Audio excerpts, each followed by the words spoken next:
बिस्मिल्लाहिर्रहमानिर्रहीम। अस्सलाम वालेकुम।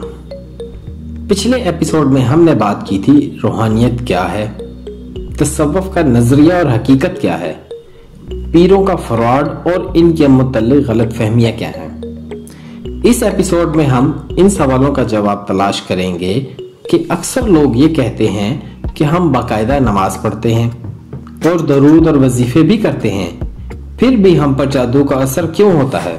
मनफी और मुस्बत कुव्वतें क्या हैं, माफूकुल फितरत वाक़यात क्या होते हैं, चिल्लाकशी क्या है, इसका मकसद क्या है, मुस्बत कुव्वत के लिए 4 शराइत कौन सी हैं।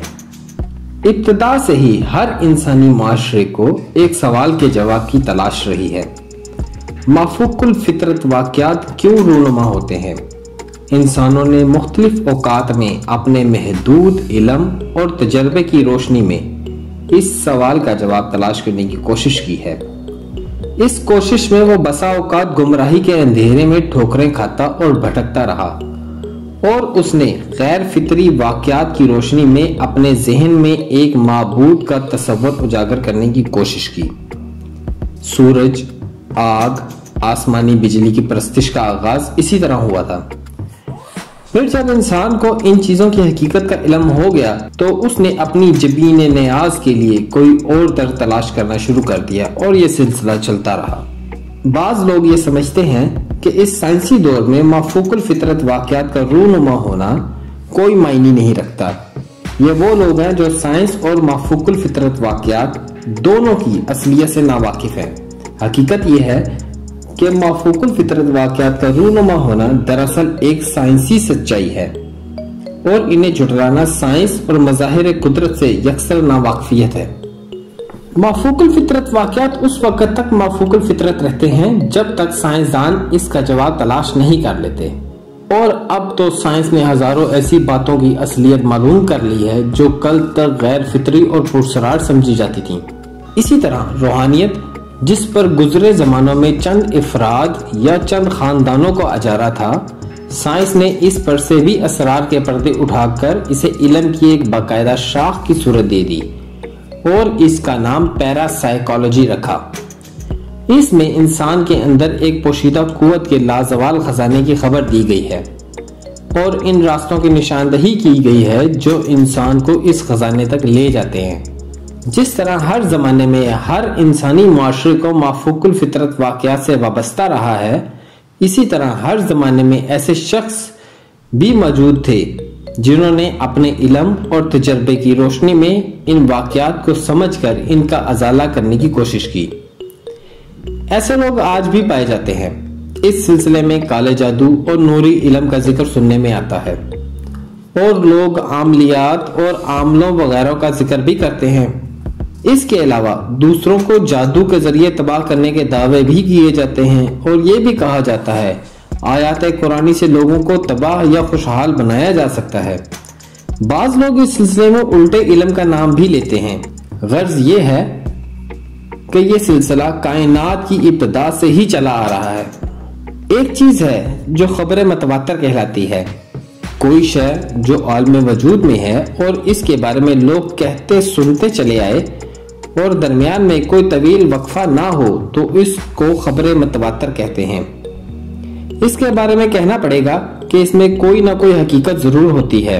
अगर आज से हजारों साल पहले जिन्नों भूतों का वजूद था और अब नहीं है तो हजारों साल पहले के लोग जाहिल थे जो इसको हकीकत समझते थे। लेकिन अगर इन मारवाई चीजों का वजूद आज भी है और इनसे वाबस्ता वाक़यात आज भी ना सिर्फ पाकिस्तान बल्कि सारी दुनिया में रूनुमा हो रहे हैं तो फिर जाहिर है कि ये खबरें मतवातर है, और अगर ये अमल मतवातर बन जाए तो इसे नजरअंदाज नहीं किया जा सकता और हमें हर हाल में असल हकीकत दरियाफ्त करनी पड़ेगी। अब सवाल ये पैदा होता है कि इस कायनात में सबसे पहले ज़ाते बारी का ही वजूद था, इसके बाद कायनात की तख्लीक हुई, फिर ये जादू कहाँ से आ गया और ये जादुई कुव्वतें कहां से पैदा हो गई। बात यह है जहां तख्लीक कायनात में तमाम मुस्बत कुव्वतों का खालिक अल्लाह ताला है, वहीं तमाम मनफी कुव्वतों का खालिक भी वही है। जो कुछ कायनात में हो रहा है अल्लाह का पैदा करता है। इब्लीस के किरदार को ही ले लीजिए, कुरान में इसे जिन कहा गया है। یہ ناری مخلوق ہے جسے آگ سے پیدا کیا گیا، لیکن بعد میں معلم الملکوت کے رتبے تک پہنچا، جس کو لوگ معلم الملائکہ بھی کہتے ہیں۔ جن کے وجود کے بارے میں قرآن میں کئی بار ذکر کیا گیا ہے۔ اس کی تفسیر اور توضیح کرنے والے علماء کے دو طبقہ خیال ہیں۔ علماء کا ایک طبقہ جس کے لغوی معنی یعنی نظر نہ آنے والی مخلوق پر زور دیتا ہے۔ ان علماء کے خیال میں خانہ بدوش صحرائی لوگ اور شہروں سے دور رہنے والے دیہاتیوں کو جنات کہا گیا ہے، اور شہروں میں بستیاں بسا کر رہنے والے قرآن کی زبان میں انسان کہلاتے ہیں۔ علماء کے دوسرے طبقے کے مطابق جنات نظر نہ آنے والی مخلوق ہی ہے، لیکن یہ انسانوں سے بالکل الگ تھلگ ہے۔ قرآن میں اللہ تعالیٰ کا فرمان ہے، میں نے جنوں اور انسانوں کو اپنی عبادت کے لیے پیدا کیا۔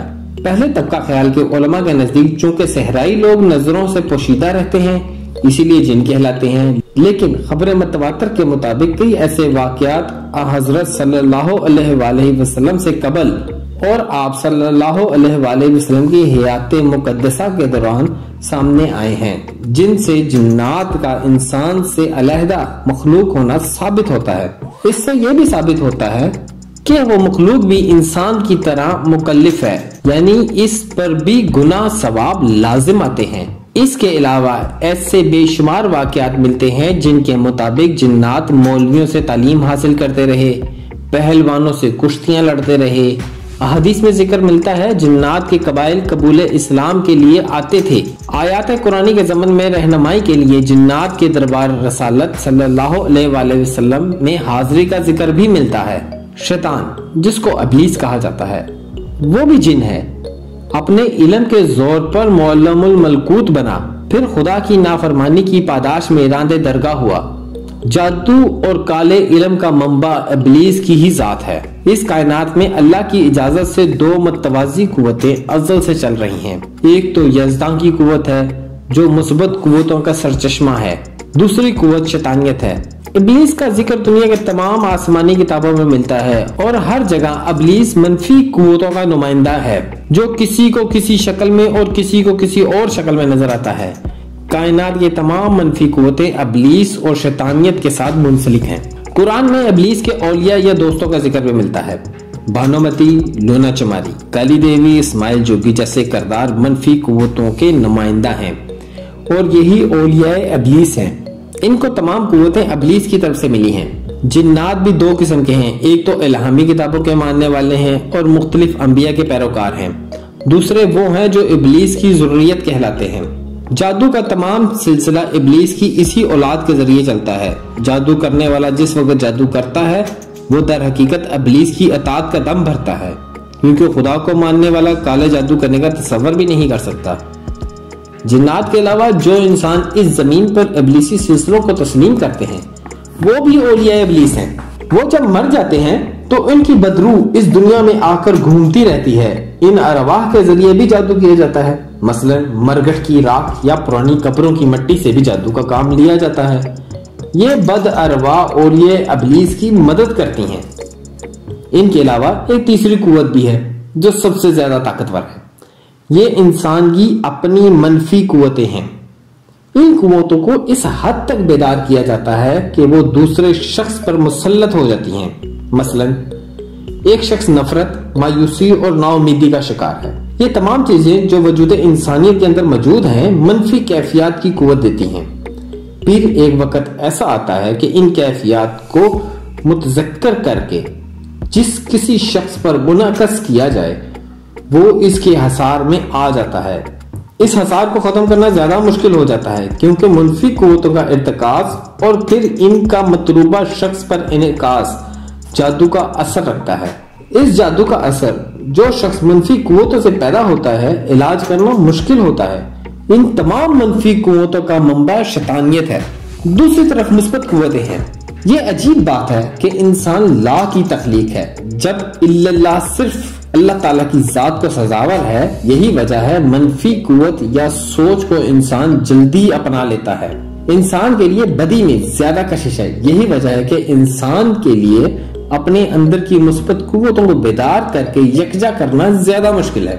نوری علم مثبت قوتوں کے ذریعے کام انجام دیتا ہے، جبکہ کالا علم یہ کام منفی قوتوں کو استعمال کر کے انجام دیتا ہے۔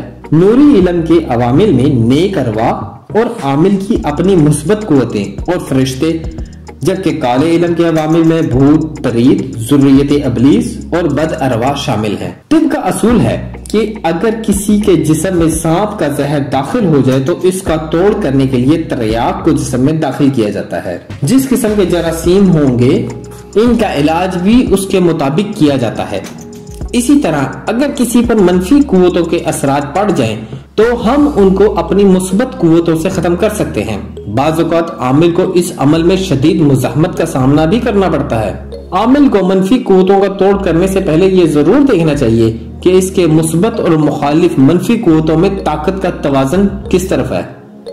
अगर मुस्बत कुव्वतें मनफी कुव्वतों के मुकाबले में कमजोर हों तो फिर ये जादू को तोड़ नहीं कर सकती। लोग हमारे पास आकर कहते हैं हम बाकायदा नमाज पढ़ते हैं और दुरूद वजीफे भी करते हैं, फिर हम पर जादू का असर क्यों होता है? इनकी बात भी दुरुस्त है। वो विर्द वजीफे भी करते हैं, नमाज की अदायगी भी करते हैं, लेकिन इनकी मुस्बत कुव्वतें इर्तिकाज के उस मुकाम तक नहीं पहुंच सकती जहां वो पलड़े को अपनी तरफ झुका सकें। दूसरी तरफ काले जादू का आमिल साल साल भर चिल्लाकशी करता है, तब जाकर अपनी मनफी कुव्वतों को बेदार करके अपने नापाक मकासद की तकमील के लिए मुतज़क्कर करता है। चिल्लाकशी क्या है? चिल्लाकशी एक मुसलसल अमल का नाम है जिसके दौरान कोई और चीज नहीं पढ़ी जाती बल्कि एक जगह बैठकर अपने अंदर की मनफी या मुस्बत कुव्वतों का इर्तिकाज किया जाता है। इसका नतीजा कुछ अरसे बाद जाहिर होता है। अगर चिल्ले के दौरान मनफी कुव्वतों को बेदार करते हुए इनके हम मिजाज मंतर या मुस्बत कुव्वतों के लिए आयात कुरानी का विर्द किया जाए तो इस अमल की कुव्वत और असर बढ़ जाएगा। चिल्लाकशी बुनियादी तौर पर हसूले इस्तिकामत और अपने ऊपर पाबंदी का नाम है।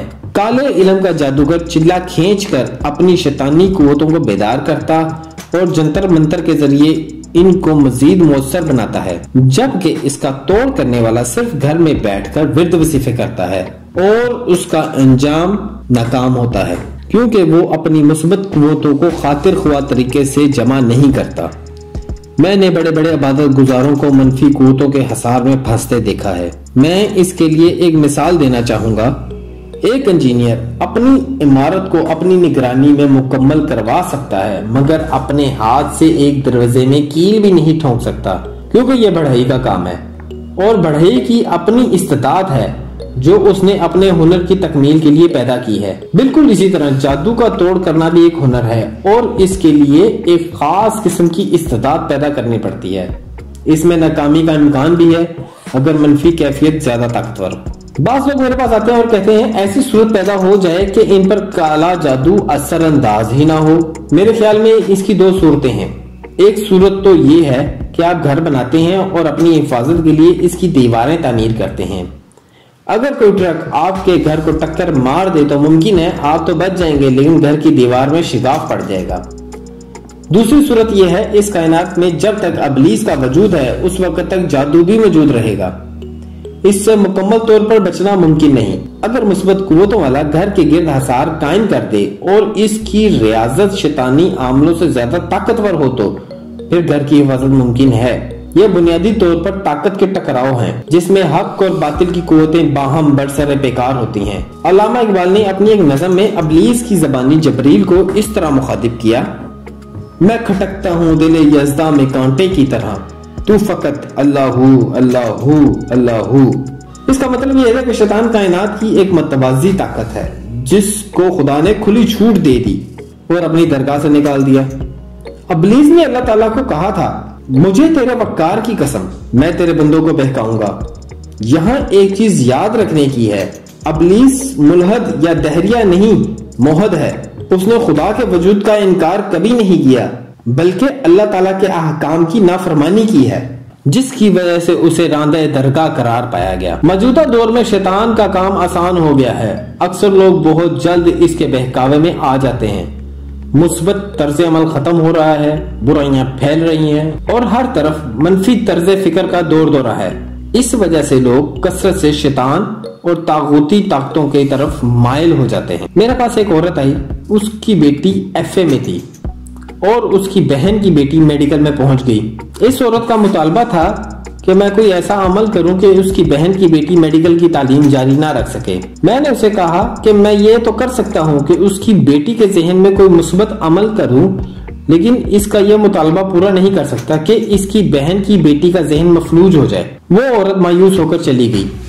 اتفاق سے 6 ماہ بعد میرے پاس میڈیکل کالج کی ایک اسٹوڈنٹ آئی جسے شکایت تھی جب بھی پڑھنے بیٹھتی ہوں تو چکر آنے لگتے ہیں اور حرف اس کی آنکھوں کے آگے ناچنے لگتے ہیں۔ میں نے جب اس کا نام پوچھا تو یہ وہی تھی جس کا ذہن مفلوج کرانے کے لیے اس کی سگی خالہ میرے پاس آئی تھی۔ اس نے مجھ سے مایوس ہو کر کالے جادو والا کوئی عامل ڈھونڈ لیا ہوگا۔ اب سوال یہ پیدا ہوتا ہے، انسان اپنی مثبت قوتوں کو بیدار کس طرح کر سکتا ہے؟ سب سے پہلے ہمیں اپنی ذات میں کسی دوسرے کو نقصان نہ پہنچانے کی رضاکارانہ صلاحیت پیدا کرنی ہوگی۔ ہم دنیا میں جتنی بھی ترقی کر رہے ہیں، لیکن ہماری نیت یہ ہو کہ ہم یہ سب کچھ اللہ کی خوشنودی کے لیے کر رہے ہیں، تو ہمارا کردار بالکل مختلف ہوگا۔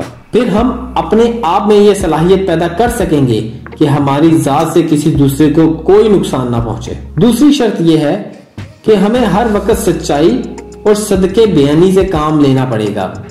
یہ وہ چیز ہے جو بغیر چلے کے بھی انسان کے اندر قوت پیدا کر دیتی ہے۔ تیسری شرط یہ ہے کہ جو بھی کام کریں اس نقطہ نظر سے کریں کہ یہ مجھ پر اللہ تعالیٰ کا فرض ہے۔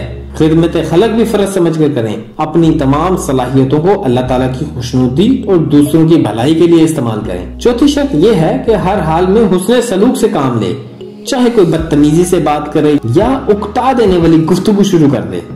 کسی کو مایوس نہ کریں بلکہ ہر ایک کی کہانی ہمدردی سے سنیں، کیونکہ اس دور میں لوگوں کا المیہ یہ ہے کہ ان کی بات سننے والا کوئی نہیں ہوتا۔ ان 4 شرائط کو معمولی نہ سمجھیں، یہ بڑی شرائط ہیں۔ ان کی موجودگی کے بغیر مثبت قوتیں بیدار نہیں ہو سکتی۔ میں تو یہاں تک کہتا ہوں کہ کچھ بھی نہ کریں، صرف ان 4 شرائط پر عمل کریں۔ گزشتہ صدی میں یورپ میں 2 ماہرین روحانیت نے بڑا کام کیا۔ ایک آسپینسکی تھا اور دوسرا اس کا استاد گرد جیف۔ اس کے شاگرد نے ایک تحقیقی کتاب لکھی۔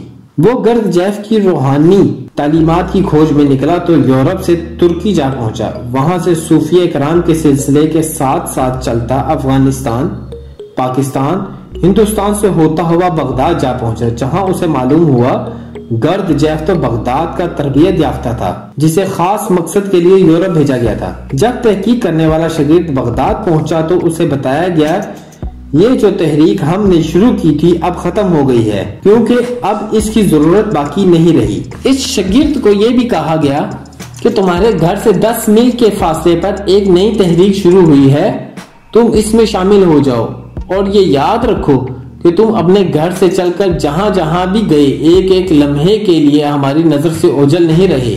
اسی گرد جیف کے شاگرد اسپینسکی کا کہنا ہے، خالق کائنات کی صفات کو اپنی زندگی میں اپنانے سے انسان کے اندر ایک کائناتی شعور پیدا ہوتا ہے اور اس کا رد عمل وہ نورانیت ہے جو انسانی معاشروں پر محیط ہوتی ہے۔ قرآن کا فرمان ہے، اپنے اندر اللہ کے اخلاق پیدا کرو۔ میں نے اوپر جو بھی مثبت اوصاف گنوائے ہیں یہ اللہ تعالیٰ کے اخلاق ہیں۔ یہ 4 شرائط جب آپ پوری کرتے ہیں تو کیا ہوتا ہے؟ جنس کی طرف مائل ہوتی ہے۔ آپ یہ کیفیات اپنی زندگی میں قبول کر کے ان کو جاری کریں جو خالق کا خاصہ ہے، تو آپ میں بھی کائناتی شعور پیدا ہو جاتا ہے اور اس سے پوشیدہ مثبت قوتیں بھی بیدار ہوتی ہیں۔ میرا نظریہ یہ ہے، اس کائنات کی کسی اور کہکشاں یا سیارے پر انسان جیسی اشرف مخلوق نہیں پائی جاتی، کیونکہ حضرت صلی اللہ علیہ وسلم کو کہیں اور معبوس نہیں کیا گیا۔